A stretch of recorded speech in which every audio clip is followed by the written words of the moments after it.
E3, e para falar de um assunto que está tirando o sono de muitos dos nossos seguidores, do nosso público, ou seja, no imposto de renda, vou chamar a nossa primeira convidada de hoje, nossa eterna, nossa rainha da internet, a nossa contadora da Bolsa, Alice Porto. Muito boa tarde, Alice, sempre um prazer tê-la conosco aqui no Closing da BMC. Boa tarde, Carlos. Boa tarde, todo mundo da BMC. Realmente está tirando o sono, tanto de contribuintes que não entregaram, da minha equipe e meu também, porque o prazo final é amanhã, quarta-feira. Alice, então vamos começar respondendo as dúvidas dos nossos seguidores, porque ainda temos, vamos dizer, menos de 48 horas, né, para que o leão comece a morder a turma que não declarou. Vou admitir que nem eu ainda entreguei a minha, tá prontinha lá, mas estou revendo os detalhes, vou entregar hoje, prometo, terminando o nosso programa, já vou entregar.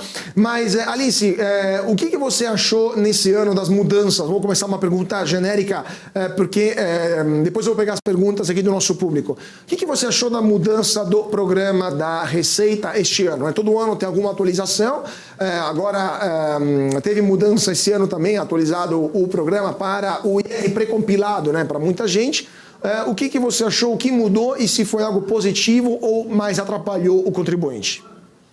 Tivemos uma mudança substancial ali na estrutura do programa da Receita, aonde que os ativos que viram o ano e que são inseridos em bens e direitos, quando é selecionado o grupo e o código que são relacionados à Bolsa, tem um novo campo, uma pergunta para informar se é um ativo negociado em Bolsa ou não, e caso selecione sim, abre-se um campo para colocar o código de negociação, que é o ticker. Então, essa inserção de um campo, vamos dizer assim, para chamar de seu dos investidores de Bolsa, ela demonstra, ela é um indicativo de que a Receita Federal está com um olhar mais atento, senão ela não teria criado um campo específico, e eu acredito que ela fez isso para dar uma contrapartida para uma outra mudança que seria das regras de obrigatoriedade, que acabou ali beneficiando um grupo bem pequeno de quem tem renda e patrimônio não relevante, não vende acima de 40 mil na Bolsa e não teve nenhuma DAV, mas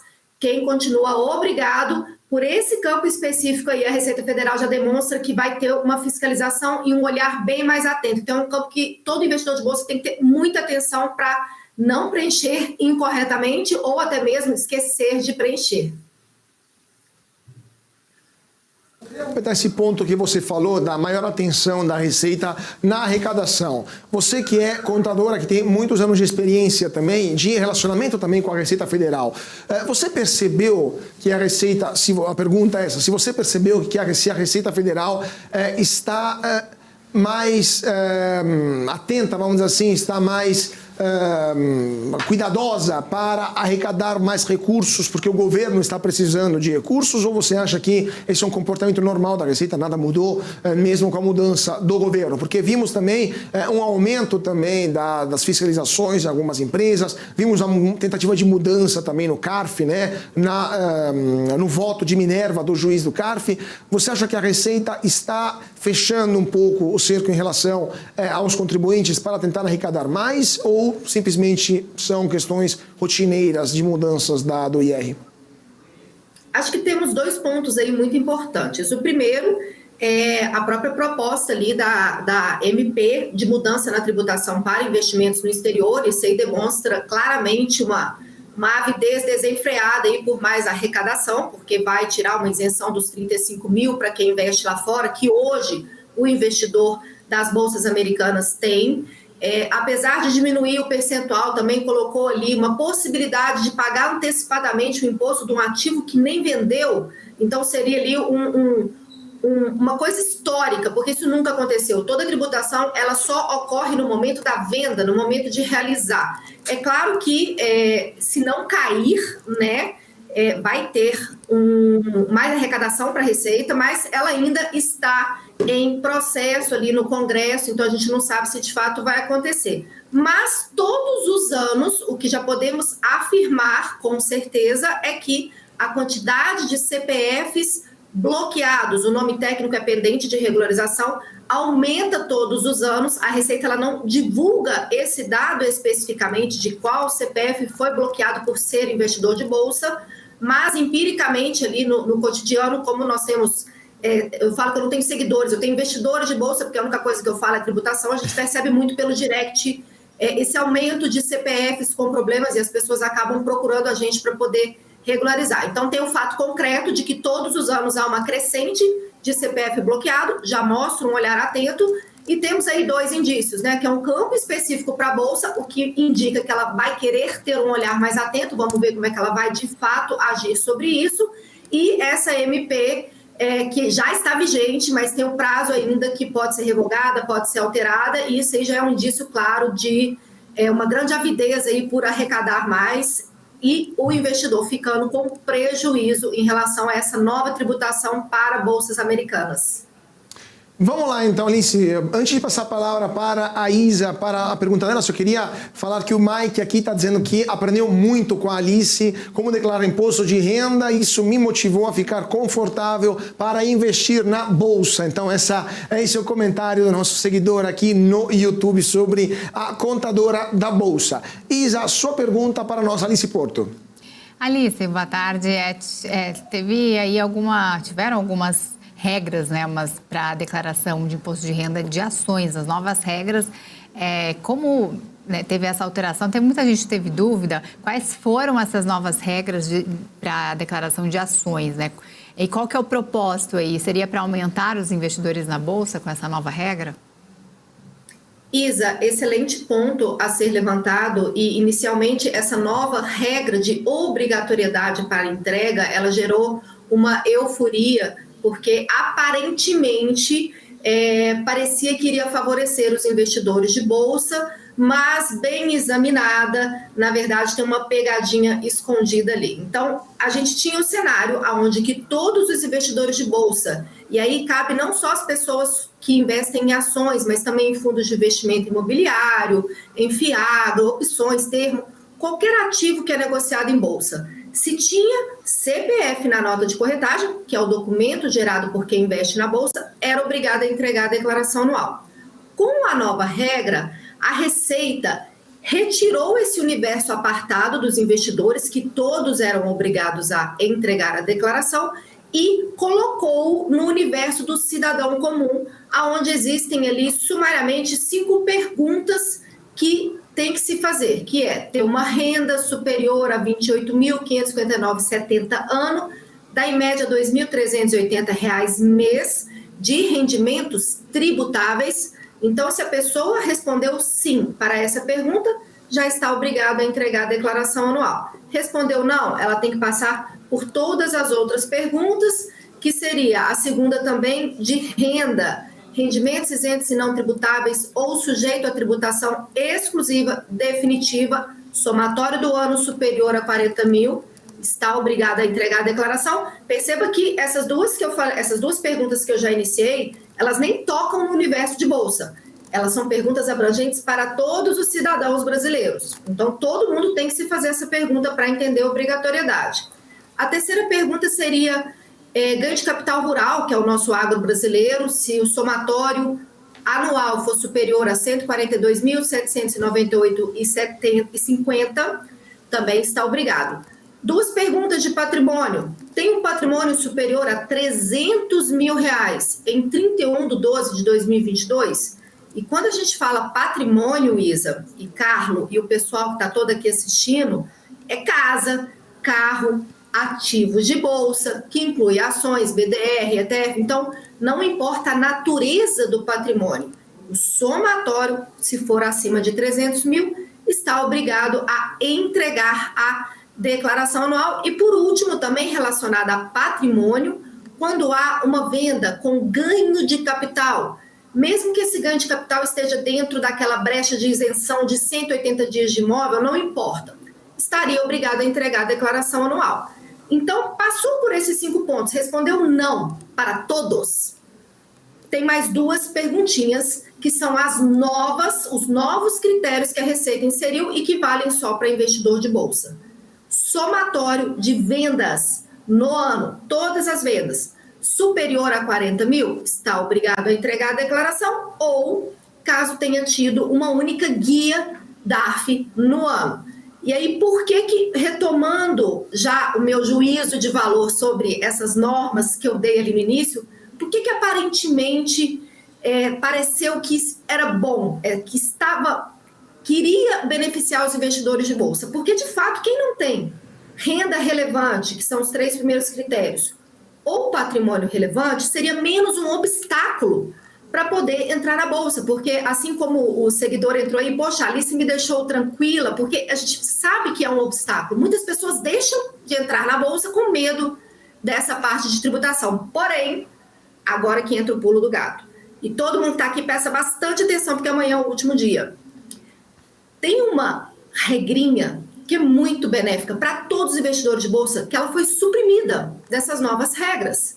Não está lá em nenhum artigo, em nenhum inciso, nem naquelas letras minúsculas de asterisco, não consta em lugar nenhum. A gente só conseguiu essa informação em consulta direta à Receita Federal, que pretende, e olha que o verbo que a Receita utiliza é pretende compensar prejuízo no ano em que ele ocorre, referente aos anos anteriores, no próprio ano ou nos anos calendários seguintes. Então, ou seja, investidor de bolsa que teve prejuízo é obrigado a entregar a declaração, caso contrário, perde o direito de compensação. Então, ficou essa pegadinha aí que poucas pessoas falaram, poucas pessoas deram luz, mas que pode prejudicar muitos e muitos investidores de bolsa.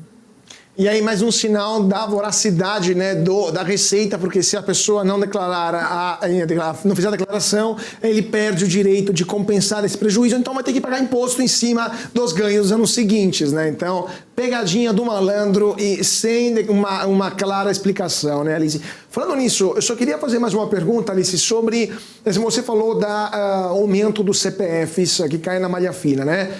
Na sua experiência, quais são os erros mais comuns dos investidores? Já que estamos no último dia, turma, vamos ficar atentos a essa informação. Quais são os erros, né, mais comuns dos investidores que fazem declarações de imposto de renda e que acabam levando os CPFs para a malha fina? E também sobre a questão que você falou, né, dos 40 mil. Então acabou essa história de vender menos de 20 mil, fazer vendas pequenininhas para não ter que fazer DARF, né? Então, fim da história. Mas eu queria só, essa questão, tô vendo aqui, tem mais perguntas, mas vamos então falar só dessa daí, Alice. Vamos falar dos erros mais comuns das pessoas físicas quando eles fazem declaração de imposto de renda, que acabam levando elas para a malha fina.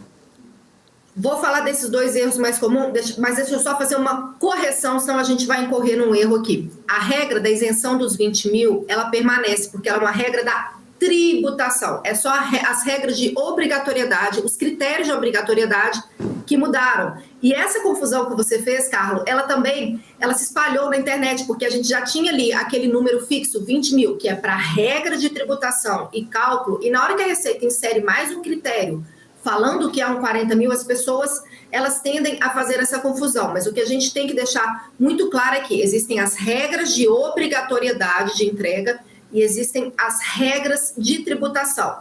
Dentro das regras de obrigatoriedade, tem esses 40 mil no ano. Dentro das regras de cálculo durante o ano, ao longo do ano, os 20 mil, por enquanto, permanece e também não foi atualizado. Então, só para deixar o pessoal na mesma página aqui, que a mudança é na regra de obrigatoriedade. Nos cálculos de Bolsa Brasileira ainda não teve nenhuma mudança, continua o nosso benefício fiscal da isenção dos 20 mil para a Bolsa Brasileira. Mas vamos agora então aos erros mais comuns que geram fiscalização. O primeiro erro mais comum é a pessoa não entregar, o investidor de bolsa, não transmitir a declaração anual e ele está encaixado em algum dos critérios, pode ser um único critério, que ele já fica obrigado, e a Receita Federal, então, vai bloquear o CPF dele. Então, o bloqueio do CPF ele está diretamente ligado a essa não entrega quando existe a obrigatoriedade. Agora, uma vez transmitida a declaração anual, 2 erros mais comuns e que geram fiscalização de forma com mais velocidade, a Receita Federal ela consegue fazer esses acompanhamentos de forma muito rápida e, portanto, a gente vê um volume muito alto, ela está bem aparelhada para fazer esse cruzamento. Em primeiro lugar, lucro isento. Existe um menu específico para quando há lucro isento, que é o menu rendimentos isentos e não tributáveis. E muitas vezes os investidores ali na correria acabam preenchendo esse lucro isento no menu renda variável. Esse menu renda variável é um menu que tributa qualquer valor que é inserido ali. E aí, como foi um lucro isento, esse investidor não pagou a DARF, se ele preenche nesse menu errado, a Receita Federal vai cobrar uma DARF de um valor que ele inseriu como lucro, porém inseriu no menu errado, e ele é como se ele estivesse se autodeclarando como um lucro tributável. Então tem que tomar muito cuidado com esse lucro isento, sempre colocá-lo no menu correto. E a outra fiscalização é do imposto pago. Essa aí, ela é um pouco... não sei se eu posso falar a palavra revoltante, mas assim, chega a dar até um faniquito, porque o investidor paga a DARF, paga a guia, você entra no site da Receita, está lá que a Receita recebeu, porém, na hora que você vai fazer a declaração, seja pela pré-preenchida ou começando do zero, você tem que informar que você pagou essa DARF. Caso você não informe, a Receita te cobra de novo, como se ela não soubesse que você pagou. Então, é uma ineficiência de informação e de fiscalização ali, que se a gente for pensar nessa arrecadação aí, que ela tenta a todo custo, pode ser por esse motivo que ela não faz essa correção, porque uma vez que ela já tem arrecadação, por que a gente tem que informar de novo? E aí o fato de não informar de novo gera então uma fiscalização com uma cobrança de um valor que você já pagou. Ok, não precisa pagar esse valor, é só retificar, mas tem muito bobo que cai, porque na hora que você recebe uma notificação da Receita Federal, tem gente que acha que já vai ser preso, vai ser guilhotinado, as pessoas desesperam mesmo. E tem muita gente que paga, e essa DARF às vezes já está quitada. Então é uma arrecadação indevida, e por falta dessa correção, desse problema de já estar lá, ela sabe que está quitado, mas ela obriga o investidor a colocar novamente, ela acaba arrecadando um pouco mais, em detrimento aí do pobre investidor desinformado e às vezes temeroso. É coisa assim, difícil até descrever o que a gente sente com isso. De fato, a palavra revoltante acho que é a mais apropriada, Alice. Isa, sua pergunta. Oi, Alice, esses erros mais cometidos, né, acaba atrapalhando no recebimento da restituição também, né? Muitas pessoas acabam preenchendo errado os dados das informações, a falta de comprovação, inclusive, de valores lançados, né? E é preciso, então, ficar atento, né? Tem a opção ali do pré-preenchimento, que já consta as informações fornecidas por outras pessoas da Receita Federal, sendo assim que é preciso, então, fazer uma reconferência, né, digamos assim, de todos os valores e dados e valores recebidos. E tem a questão também que vai facilitar esse ano, é o PIX, né? O contribuinte pode receber por PIX e pode receber até mais rápido, né, do que os outros pagamentos. Sim, a Receita Federal ela está dando uma preferência para quem informa o PIX devido a digitação incorreta de dados de agência e conta, porque às vezes a conta tem dígito, a agência tem dígito, então muitos contribuintes acabam preenchendo errado os dados de agência e conta. A Receita Federal quis trazer um incentivo para ser informado o PIX, porque normalmente o PIX é um número que a gente está mais familiarizado, então o contribuinte, na hora de fazer a digitação, espera-se que ele vá, que menos contribuintes vão incorrer no erro de algum dígito ali, então ela realmente vai dar essa prioridade. Porém, como você mesma disse, caso tenha qualquer erro no preenchimento e for necessário fazer uma retificação, a data da restituição ela não vai contar a partir do envio da primeira declaração. Toda vez que é feita uma retificação para corrigir algum erro, seja esse erro identificado já por uma fiscalização ou um erro que você identificou antes de ser fiscalizado, o prazo para restituição ele começa a contar a partir da retificação e não da declaração original. Então, acaba atrasando essa restituição do contribuinte, sim. Alice, mais 2 minutinhos que depois a gente tem que dar o intervalo. Eu queria te perguntar agora, voltando à questão da malha fina, sempre da Receita. O que fazer quando o seu CPF consta como bloqueado porque caiu na malha fina, né? O que você aconselha para os seus seguidores, os investidores que se apoiam na contadora da Bolsa e também essa questão da DARF, né? Por exemplo, eu mesmo fiz uma DARF no mês passado, vendi mais de R$20 mil, guardo esse documento pronto para ter que declarar novamente, coloco em algum lugar, antecipo a Receita, ou tenho que esperar essa comunicação que você falou que a Receita vai mandar para eu colocar de novo? Vamos lá. Referente à primeira pergunta, quando acontecer qualquer irregularidade direto no CPF, já apontando o CPF como pendente de regularização, é devido à falta da transmissão da declaração. Então, transmitir a declaração, mesmo que em atraso, e isso vai gerar uma multa, no mínimo de R$ 165,74, ela pode ser maior, dependendo do IR devido, mas a partir dessa entrega, esse problema é sanado, o problema do CPF. E aí vem um outro problema que, caso essa declaração for transmitida com dados incorretos, aí pode acontecer uma fiscalização. Então, não adianta enviar a declaração para já ter o CPF regularizado, porém, inserir dados incorretos nela, porque aí você só está postergando um problema que seria uma fiscalização futura. E essa questão da DARF, hoje, como está tudo digital, antes a gente pagava um boleto, a gente grampeava o comprovante. Acho que você é dessa época também, Carlos. A gente grampeava o comprovante e guardava. Grampeador era um item de última utilidade, porque todo pagamento você ia lá, grampeava o comprovante e imprimia. Hoje em dia, nessa era digital nossa, não é mais necessário fazer essa impressão, mas é importante guardar esse arquivo de forma digital e também fazer essa conferência no ICAC. Está lá esse recebimento, a Receita de fato sinalizou que teve esse recebimento com código 6015, que é o código de bolsa, e aí quando for preencher a declaração no ano que vem, que essa DARF que você gerou foi referente ao mês passado ou esse mês, tanto faz, mas foi desse ano, na declaração do ano que vem, não esquecer de forma nenhuma, lá no menu renda variável, referente ao mês que foi gerada essa DARF, a última linha, esse é um detalhe importante, é a última linha de cada mês. Então, assim, mais um somatório aí para poder colocar uma casca de banana e a gente acabar errando, porque você vai passar 27 linhas para cada mês, a última é imposto pago. Então, não esqueça dessa última linha, Carlos. Perfeito, então eu mesmo vou prestar atenção, porque eu acabei de fazer uma DARF também no mês passado, vou evitar de ter probleminhas com a Receita Federal.